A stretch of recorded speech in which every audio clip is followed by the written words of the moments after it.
La diversité en entreprise, on en parle? Parler de s'ouvrir à tous les talents, partout. Recruter autrement. Intégrer et permettre d'évoluer. Parce que la diversité est un accélérateur de performance. Source de créativité. Et créatrice de valeur pour nos entreprises et pour la société. Rejoignez le mouvement. Sommet de l'inclusion économique.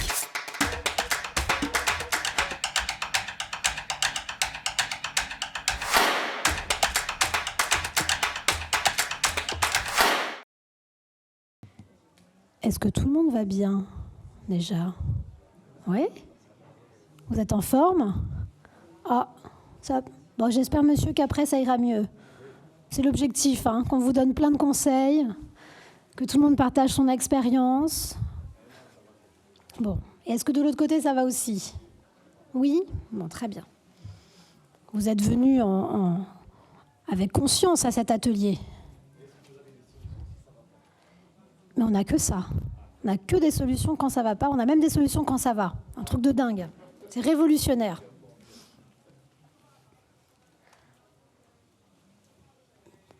On est censé démarrer ou... C'est vous qui nous dites, hein? On peut démarrer? Bon, parfait. Ben, écoutez, moi, je suis ravie d'être là. Je suis Elsa Grangier, la directrice générale d'Ashoka France. Ashoka France est une ONG qui identifie, accompagne des entrepreneurs sociaux qui ont un impact systémique. Alors, autant vous dire que l'inclusion, ça fait partie des champs d'action d'Ashoka France. Et je suis ravie d'avoir fait partie de ceux qui ont accompagné Mosaïque RH au démarrage aussi, en faisant en sorte qu'ils fassent partie de cette grande communauté que sont les entrepreneurs sociaux accompagnés par Ashoka. Vous voyez, je ne suis pas toute seule aujourd'hui pour cet atelier qui va répondre à la problématique de comment on crée son entreprise sans réseau et comment on fait justement en sorte pour avoir un réseau après et en faire profiter les autres. Et j'ai à mes côtés Awa Dramé, qui est donc cofondatrice de Time to Start. Bonjour Awa. Bonjour à tous, merci Elsa. Enchantée.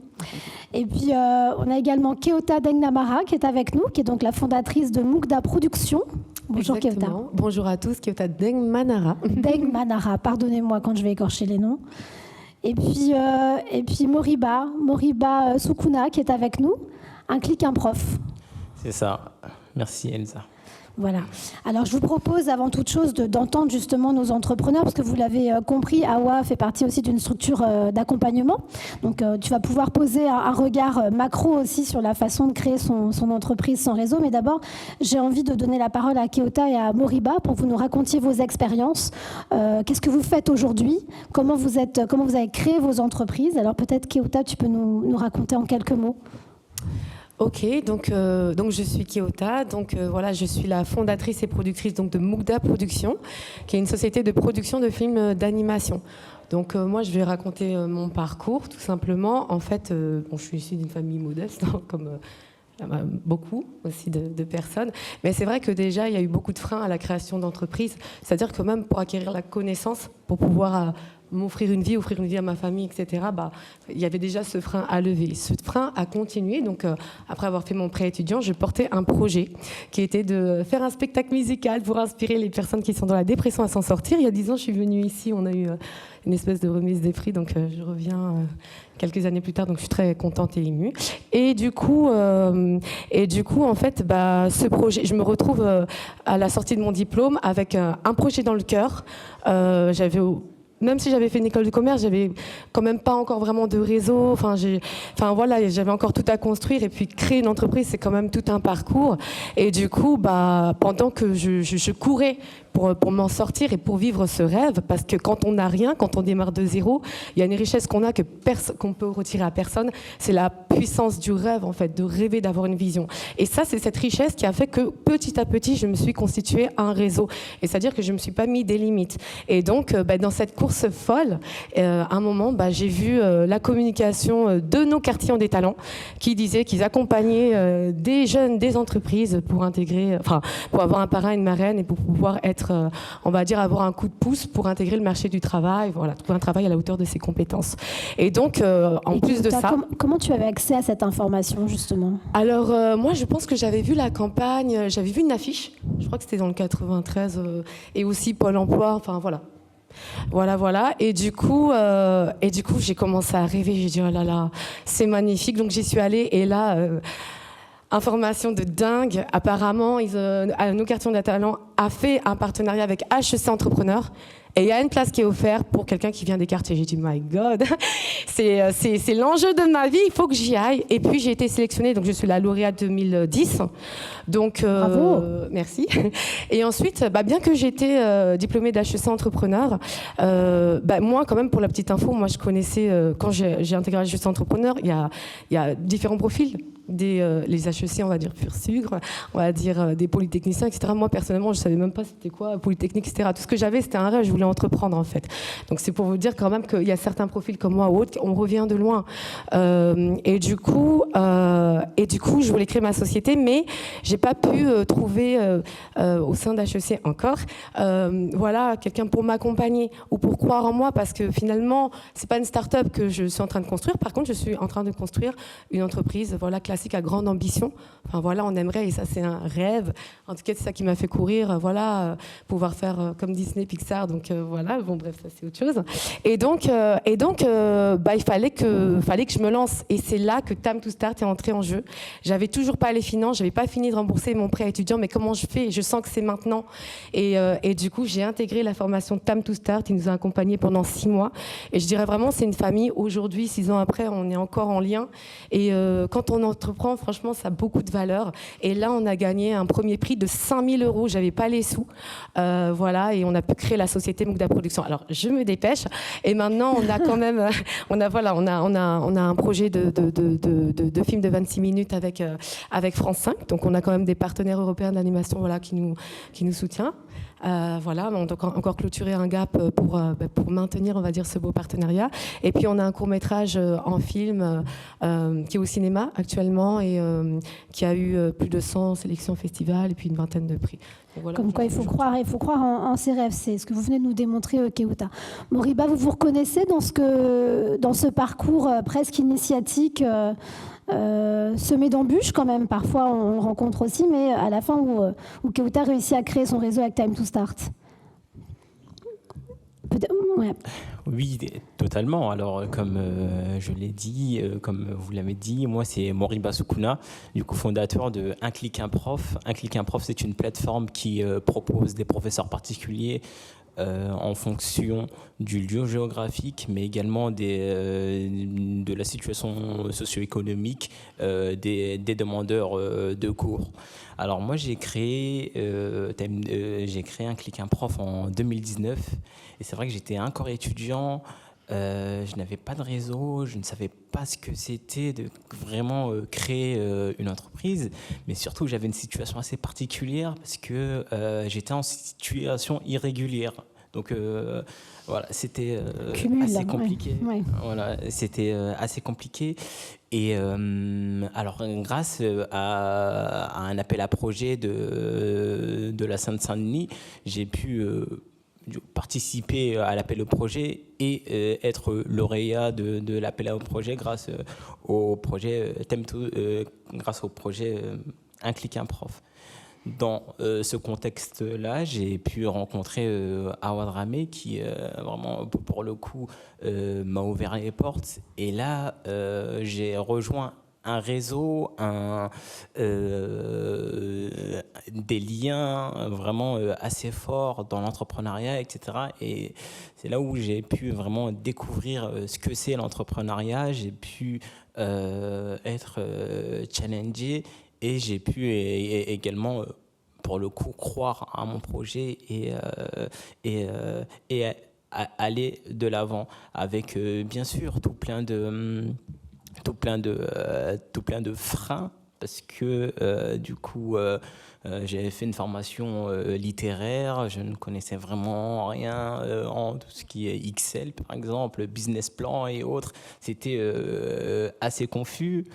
Et justement, il fallait absolument trouver un réseau, créer un réseau. Et j'ai eu de la chance, du coup, de pouvoir rencontrer Awad Ramé à ce moment-là. Et comment vous avez fait justement pour la rencontrer, cette fameuse Awa qui est tout au bout de la strade là-bas? Alors, j'étais à la fois du coup sans réseau, mais très curieux, et je m'intéressais à tout ce qui se passait sur le net, etc. Et également aux appels à projets et autres. Donc, c'est ce que je dis également à des camarades entrepreneurs ou des camarades porteurs de projets.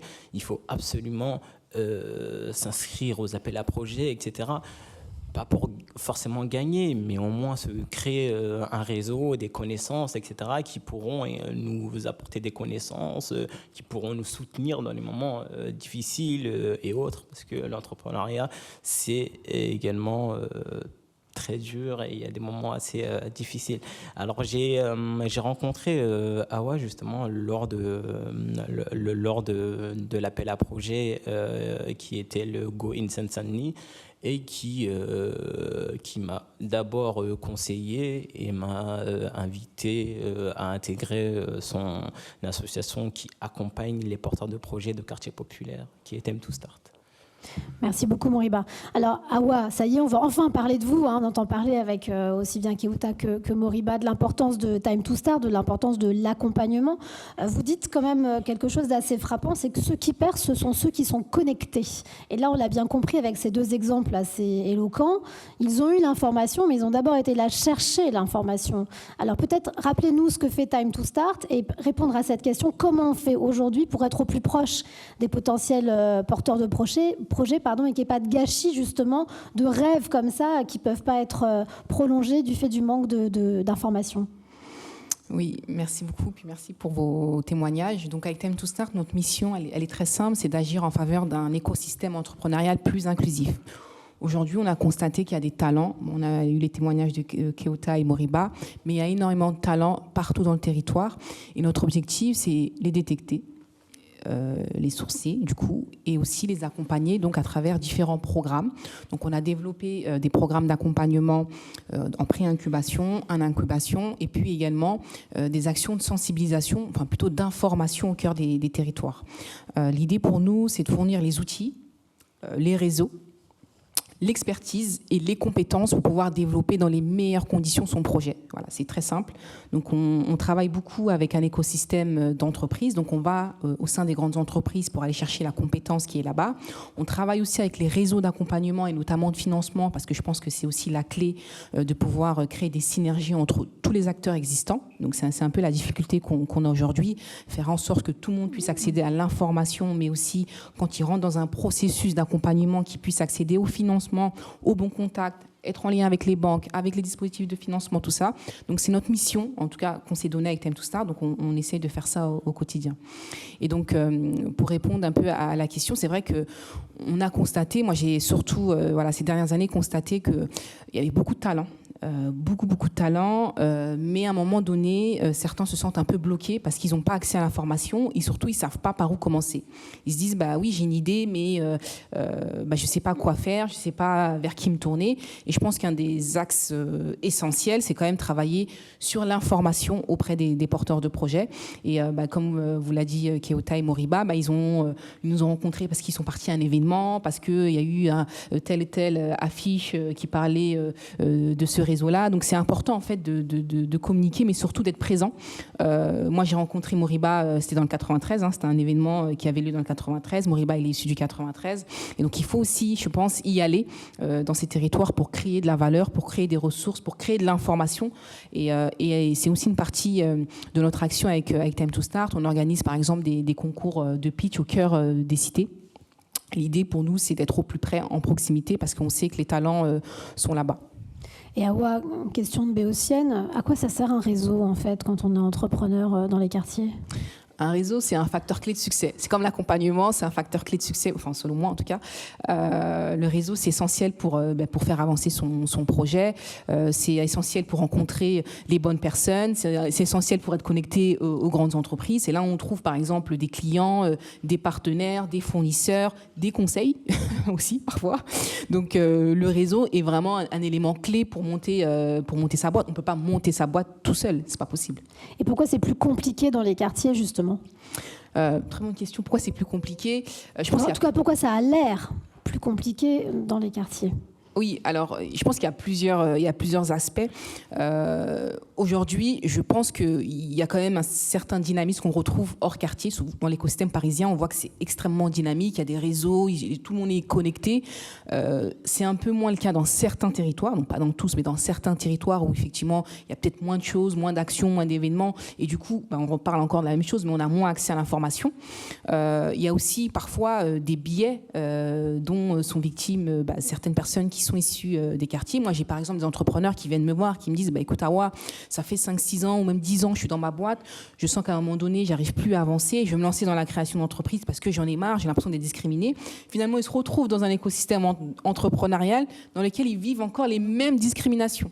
Ils ont du mal à trouver des financements parce que, on l'a dit, il y a certains préjugés, certains stéréotypes qui sont liés à des profils. Et donc, malheureusement, on est confronté à certaines barrières aussi qui sont liées à ça. Et après, Keota l'a dit dès le départ, elle n'avait pas nécessairement les financements au départ pour lancer son projet, donc ça a été peut-être un peu plus long. Elle a été extrêmement persévérante pour aujourd'hui. On ne l'a pas dit, mais elle a quand même des courts-métrages qui sont disponibles dans les salles, elle a des gros partenaires aussi entreprises, mais ça a pris du temps. Et peut-être que ça a pris beaucoup plus de temps pour elle parce que justement, elle n'avait pas nécessairement toutes les ressources, notamment financières, pour se lancer au départ. Ouais, donc Keota, vous diriez, vous, que le réseau, c'est un véritable accélérateur aussi pour vous?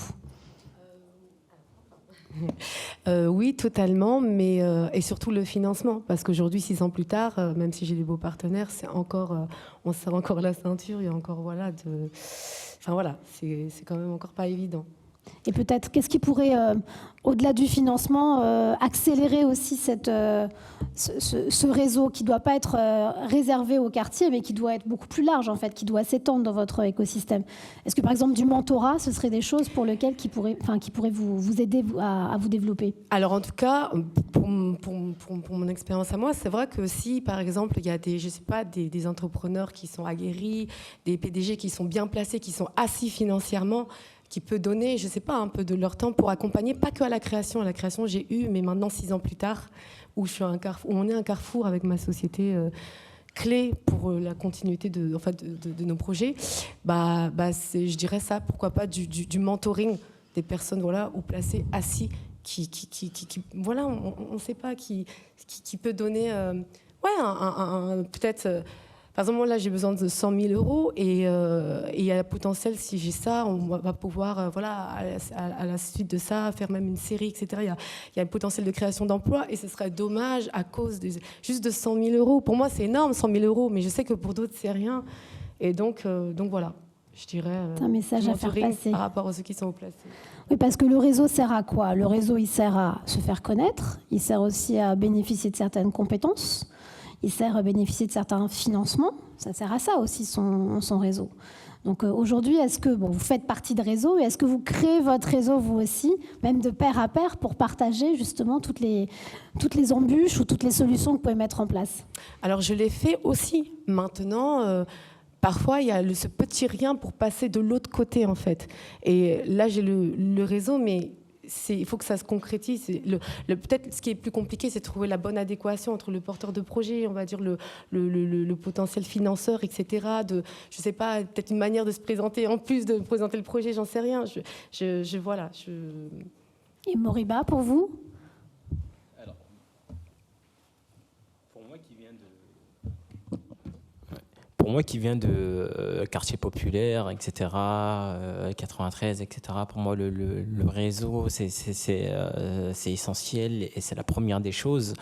C'est vrai qu'on n'a pas accès on a accès à la même école, mais pas la même qualité d'enseignement. On n'a pas accès aux mêmes structures, etc. Et même l'information, on n'a pas accès à la même information. Ce qui fait que bien qu'on ait des projets, on ne sait pas par où commencer, on ne sait pas comment faire le projet, etc. Et du coup, pour ces jeunes qui sont bourrés de talent, etc., le réseau est vraiment essentiel. Certains ont des idées, etc., mais n'osent pas se lancer dans l'entrepreneuriat. Pour eux, l'entrepreneuriat, ça reflète un peu l'entreprise, en tout cas dans sa structure française, avec des gros moyens, un PDG, et autres, alors que ne serait-ce qu'un petit réseau pour le dire non, on peut faire comme ci ou comme ça, on peut trouver des personnes pour nous accompagner ou du mécénat de compétences ou même par la suite voilà, des financements, même si c'est dur, je te rejoins là-dessus, hein, de trouver des financements alors que le projet est en place, etc. C'est vrai que pour le coup, le réseau est essentiel, mais le réseau, du coup, il faut qu'on a aussi bien un réseau dans le réseau, on a des personnes qui nous accompagnent à conceptualiser la chose, comme des personnes qui vont nous financer le projet et autres. Et du coup, pour faire du réseau, il faut également, comme le dit Awa, il faut que peut-être les grandes entreprises, les grandes banques, les grands financeurs se déplacent peut-être dans les quartiers, montrent qu'il y a des compétences, qu'ils mettent leurs compétences au service bien sûr de ces personnes-là qui des fois parce que les transports en commun ne sont pas fréquents comme à Paris, ne vont pas sur Paris, voilà, tout cela. Donc aller dans les quartiers populaires et aussi les engager dans toute cette dynamique entrepreneuriale qui aujourd'hui porte ses fruits. Vous vouliez réagir, Keota? Oui, je voulais réagir. En fait aussi, par exemple, pour rebondir par rapport à l'idée, c'est aller dans les quartiers populaires, mais aussi même s'ils peuvent quand même avoir accès à l'information via Internet, etc., même pour ceux qui sont plus en bas de l'échelle, c'est parfois compliqué de comprendre ce qu'est un business plan ou autre. Donc vraiment, je voulais rebondir sur cette idée d'aller vraiment sensibiliser dès le plus jeune âge pour leur dire, voilà, parce que ceux qui sont plus en bas, peut-être que les parents, ils doivent travailler pour aller chercher la nourriture, c'est compliqué. Donc les personnes qui sont là, qui n'ont pas de réseau, il n'y a pas quelqu'un pour leur dire, tu peux y arriver, toi aussi, tu peux être un entrepreneur, toi aussi. Mais ce serait bien justement que des personnes se déplacent et leur dire qu'ils ont de la richesse et c'est possible de montrer des modèles et peut-être dès le lycée et de manière constante et à différentes étapes. Donc. Voilà, surtout que je vois Citigo, par exemple, je sais que Citigo, ça marche très bien dans les quartiers. Commencer à peut-être mettre un système de financement en place pour aider justement vos clients et ceux qui font que ça marche bien, ou sinon les aider également dans leur démarche entrepreneuriale, comme d'autres entreprises peut-être qui sont là. Je vois déjà des idées qui sont en train de poindre. C'est génial parce qu'on va être aussi dans les solutions. Awa. On voit le rôle fondamental d'une structure d'accompagnement et notamment sur la confiance en soi. C'est quand même ce qui ressort de vos deux témoignages aussi à tous les deux, Moriba et Keota, de dire il faut se donner les moyens d'eux et réussir à y arriver. C'est aussi des sujets sur lesquels vous travaillez à Time to Start, qui n'est pas simplement de l'accompagnement technique, entre guillemets, d'où la force du réseau aussi. Oui, alors nous, on est vraiment sur un format très pratique d'ailleurs de l'accompagnement. Pour nous, entreprendre, c'est agir. Et donc, on va pousser l'entrepreneur à agir. Et justement, dans l'action, on prend confiance. Avec les résultats, on prend confiance. Avec le travail, on prend confiance en soi. Et donc, c'est un peu, effectivement, notre posture vis-à-vis de l'entrepreneur. Et donc, il y a effectivement des solutions qui sont exposées par les entrepreneurs. Et je suis assez d'accord, il faut aller vraiment plus loin que les mots. Et d'ailleurs, je pense que c'est aussi le sujet de ce sommet. C'est faire en sorte que tout le monde, donc quand je dis tout le monde, c'est tout d'abord les dispositifs d'accompagnement. C'est aussi, évidemment, les entreprises entreprises qui ont un rôle essentiel à jouer. C'est aussi les institutions, évidemment, et tous les acteurs qui agissent en faveur de l'inclusion économique. Donc c'est ensemble travailler sur comment on arrive à mieux orienter, mieux accompagner, mieux financer les porteurs de projets, parce que même si aujourd'hui on avance un peu plus qu'hier, il y a encore beaucoup de boulot. Oui, et puis peut-être si on vient au mécénat de compétences dont parlait Moriba tout à l'heure, peut-être d'éviter aussi les postures trop descendantes dans le mécénat de compétences. C'est-à-dire que tout le monde bénéficie, hein, le mentoré comme le mentor bénéficie aussi de ce genre d'accompagnement. Tout à fait, c'est un échange. C'est un échange. C'est vrai que les retours d'ailleurs des collaborateurs avec qui on travaille, c'est que c'est extrêmement enrichissant pour eux de travailler avec des porteurs de projets, des entrepreneurs, parce que l'échange est des deux côtés. Il y a énormément de créativité des porteurs de projets, des entrepreneurs. Du coup, ils se nourrissent aussi de cette créativité-là. Et évidemment, il y a l'expertise, il y a la compétence du collaborateur qui va être donnée aux entrepreneurs. Donc, clairement, on ne doit plus être dans une posture un peu paternaliste qu'on a tendance à avoir chez certaines entreprises. On doit être vraiment dans une posture d'investissement, se dire en fait aujourd'hui je vais investir dans un talent parce que je sais que demain lui-même va pouvoir rendre. Et aujourd'hui on le voit avec des profils comme Moriba et Keota, c'est des personnes qui sont créateurs d'emplois. Donc c'est des employeurs aujourd'hui, ils ont commencé avec leur idée. Aujourd'hui Moriba il emploie près de 7 personnes, je crois, enfin, avec des alternants aussi.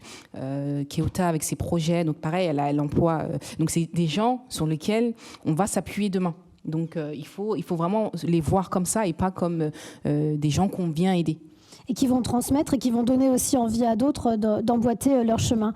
Si on devait passer 1 ou 2 messages, je crois que c'est le moment, en plus on est quand même dans une institution majeure, au ministère de l'économie et des finances, sur le développement des réseaux, l'aide au développement de réseaux. Si vous avez tous les 3 un message clé, je vais peut-être commencer. Qui veut démarrer sans... Je ne veux pas que ce soit une question piège pour l'un d'entre vous. Qui veut démarrer sur son message clé à faire passer aujourd'hui? Puis après, on passera à des questions-réponses, si vous le voulez bien. Pourquoi pas, je vais commencer. Alors, si j'avais du coup un message à passer, c'est déjà peut-être assouplir les exigences pour obtenir des financements, parce qu'aujourd'hui, c'est un peu le parcours du combattant pour obtenir des financements. Pour quelqu'un qui a un bac plus 5, encore ça va, mais une personne qui a un bac plus 2 ou voire un bac, on lui demande tout un fichier de 20 pages pour obtenir des financements. C'est vrai que c'est assez difficile. Donc vraiment assouplir et faire confiance surtout au projet, aux porteurs du projet, regarder surtout le projet, le porteur du projet et non pas forcément le visage ou autre du porteur de projet, mais vraiment ce qui va engendrer. Voilà un peu le message. Un beau message clé. Keota, un message clé et puis un conseil clé sur comment on crée son réseau. Je dirais... excusez-moi, j'ai perdu la première idée. Je pense que je vais peut-être... En fait, je vais commencer par la deuxième. Je dirais pour ceux qui ont des projets et qui n'ont pas de réseau, comme on ne peut pas réussir sans réseau, et c'est pas que dans l'entrepreneuriat, c'est d'y aller à l'audace. Alors, je voudrais juste donner une anecdote. Après les Gobelins, j'ai postulé après HEC Entrepreneur via nos quartiers des talents, j'ai postulé à Gobelins, l'école de l'image, et j'avais dépassé le critère d'âge. En fait, j'avais plus, je crois, de 26 ans. Et en fait, à un moment, on m'a dit, mais on t'a dit que tu as plus de 26 ans, pourquoi tu as postulé? J'ai dit, moi, le nom, il est déjà dans la poche. Donc, quand on n'a pas, voilà, donc, y aller, à l'audace et croire. Je donnerais ce message aux porteurs de projet, en fait. Awa, un message clé à faire passer à l'institution pour le développement des réseaux. Alors, moi, si j'ai un message clé, alors je vais essayer de le faire. J'ai plusieurs messages, mais je vais en choisir un. On prend même plusieurs. On a le droit. Si on a plusieurs messages, on y va. Alors, le premier message, je pense que ça va être au pouvoir public. On parlait de la nécessité d'investir. Moi, je crois à la nécessité de créer des lieux d'excellence dans les territoires. Et donc, je pense qu'on arrivera réellement et profondément à faire bouger les lignes quand on aura créé des lieux d'excellence. Donc, quand je parle de lieux d'excellence, c'est des écosystèmes liés à l'entrepreneuriat, à l'emploi, au cœur des quartiers. Pour moi, c'est un des enjeux clés. Il n'y a pas que ça, mais il y a un des enjeux clés. Ensuite... Et ce serait quoi un lieu d'excellence à Oua ? Alors, ça peut être... vous voyez, on parle de Station F souvent. Pourquoi pas un Station F à Sevran-Bodot ? Ça peut être pas mal. Moi, je préférerais, en perso. Ouais, voilà. Donc, je pense qu'il faut vraiment réfléchir comme ça et puis se dire on va juste faire sortir, connecter les gens avec des grandes entreprises. Mais oui, il faut faire venir aussi des grandes entreprises dans les territoires. Ça peut paraître utopiste, mais je pense que c'est possible. Si j'avais un message à faire passer aux entreprises, ayez confiance aux talents qui sont dans les territoires. N'hésitez pas à vous connecter à des entrepreneurs, n'hésitez pas à investir.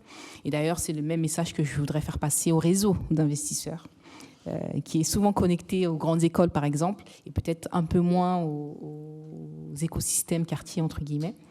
Et puis enfin, un message aux entrepreneurs, comme Keota, j'aurais tendance à dire allez-y, hein.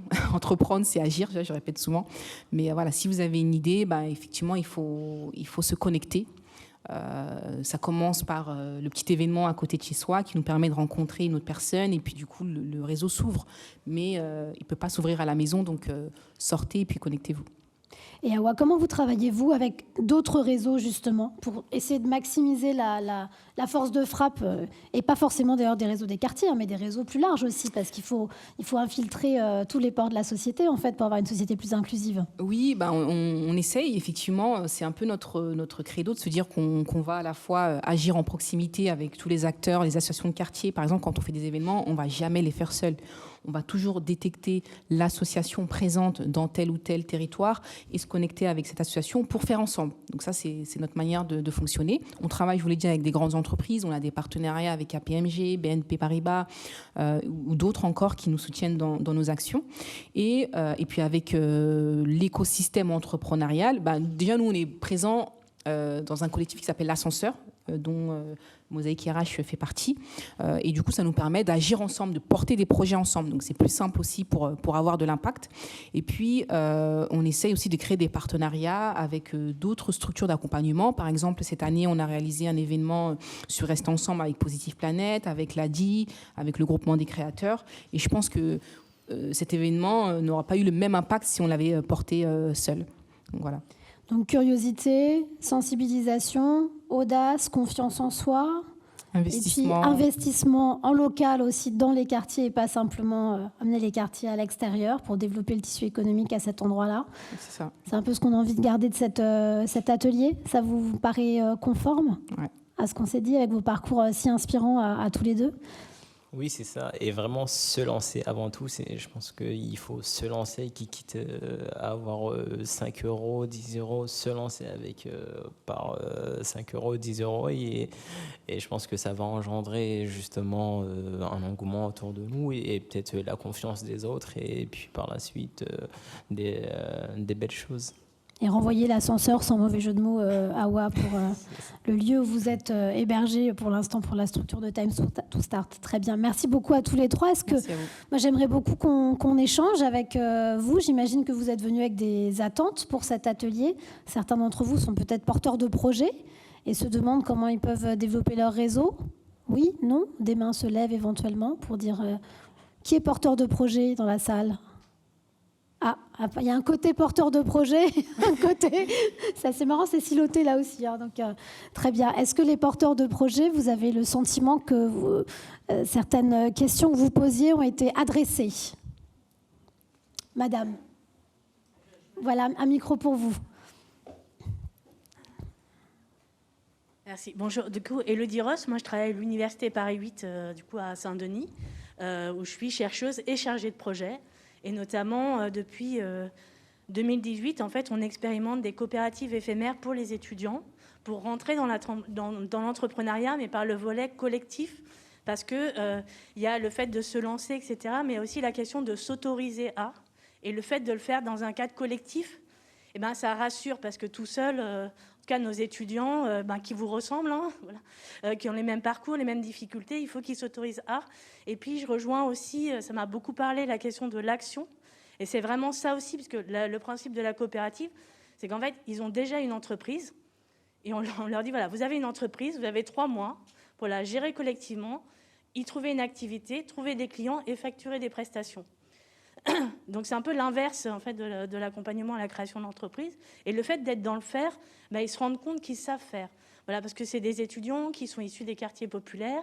Paris 8, c'est aussi une faculté de lettres, sciences, arts, sciences humaines, etc. Donc c'est des choses qui sont assez éloignées de l'entreprise. Et donc, c'est ce que disait aussi Keota, c'est que quand on ne comprend pas, qu'on a l'impression que les messages ne nous sont pas adressés, parce qu'on n'a pas les codes aussi pour y aller, ça joue beaucoup. Et là, le fait d'être dans le faire, d'être entrepreneur, ça ouvre plein de portes. Et là, on voit sur nos étudiants, ça leur a ouvert des portes. Mais voilà, faut aussi les convaincre qu'ils peuvent y arriver. Et puis aussi, par le faire, je trouve que c'est une bonne manière aussi de rentrer en réseau, puisqu'on n'est plus demandeur, etc. On est porteur de projets. Et donc, on vient faire des liens. Donc là, voilà, il y a des étudiants qui se sont connectés avec Emmaüs Connect pour un projet d'appui numérique aux étudiants. Un autre voilà, qui est rentré en lien avec Matermos, qui est un logiciel, un réseau social, en fait. Et puis maintenant, ils participent à leurs émissions sur Twitch, etc.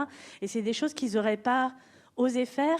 Et puis peut-être que s'ils avaient demandé, qu'ils avaient envoyé des lettres, ils ne seraient pas passés. Mais comme là, ils étaient porteurs de projets qui venaient en fait alimenter leur projet, ça a permis le pas de côté aussi pour créer de la confiance et faire les pas de côté qui fait qu'on fait tomber aussi quelques barrières comme ça. Donc merci beaucoup de vos témoignages et puis je ne manquerai pas de vous inviter du coup pour parler à nos étudiants et montrer que dans ces projets, voilà, c'est possible. Merci. Merci de votre commentaire surtout. On comprend aussi, la confiance, ça se joue aussi. On n'a pas parlé de ce sujet-là, mais ce serait certainement notre atelier à l'école, en fait. Clairement aussi, la capacité d'entreprendre, elle naît de l'émancipation et de la confiance en soi que l'école peut apporter. Ce que je retiens, madame, c'est le collectif, c'est sûr. C'est l'intérêt aussi d'être en réseau. C'est-à-dire que quand on est seul, le réseau, comme le disait, je crois que c'est Moriba qui parlait de famille, quand dans les moments compliqués, on sait qu'on peut aussi s'épancher sur son réseau pour pouvoir aller plus loin et dépasser les embûches qui se sont dressées. Est-ce qu'il y a d'autres réactions, commentaires? Monsieur, oui, forcément, je ne serais pas partie sans vous laisser la parole. Non, vous, monsieur, oui, bien sûr, le micro arrive jusqu'à vous. Et pourquoi vous ne voulez pas parler? Parce qu'en fait, au départ, on discutait ensemble. Ah, donc ça me paraissait normal d'avoir une petite conclusion avec vous, me dire est-ce que ça a répondu à vos questions en particulier? Est-ce que ça a répondu à mes questions? Moi, je ne me sens pas vraiment concerné parce que moi, je suis dans la partie back-office, ça veut dire dans l'accompagnement des créateurs d'entreprise. Donc, le sujet qui nous rassemble aujourd'hui, c'est comment créer son entreprise sans le réseau. Effectivement, ça paraît très compliqué de créer son entreprise sans réseau. C'est très compliqué.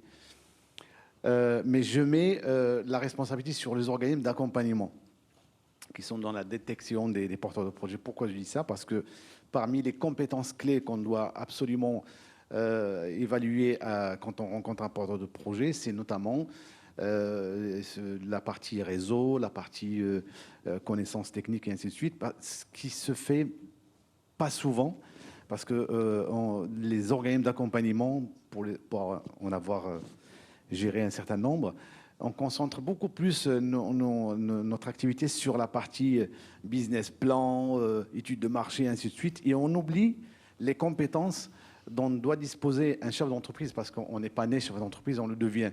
Donc toute cette partie-là d'accompagnement pour qu'il puisse devenir un chef d'entreprise, parce que c'est son projet, c'est lui qui va être chef d'entreprise et qui va être heurté à marché. Donc il faut qu'il ait les épaules assez larges pour pouvoir gérer son entreprise. Et donc la notion de réseau, il y a un accompagnement spécifique. Ne serait-ce que, par exemple, l'inviter à des événements. Il faut que l'organisme d'accompagnement ouvre son réseau aux porteurs de projets. Parce que souvent, dans les quartiers politiques de la ville que je connais parfaitement, à Montpellier, parce que je suis de Montpellier, donc je suis venu du Sud avec mon collègue qui est là, on a des quartiers, on a une douzaine de quartiers qui sont classés politiques de la ville. Souvent, les porteurs de projets sont isolés.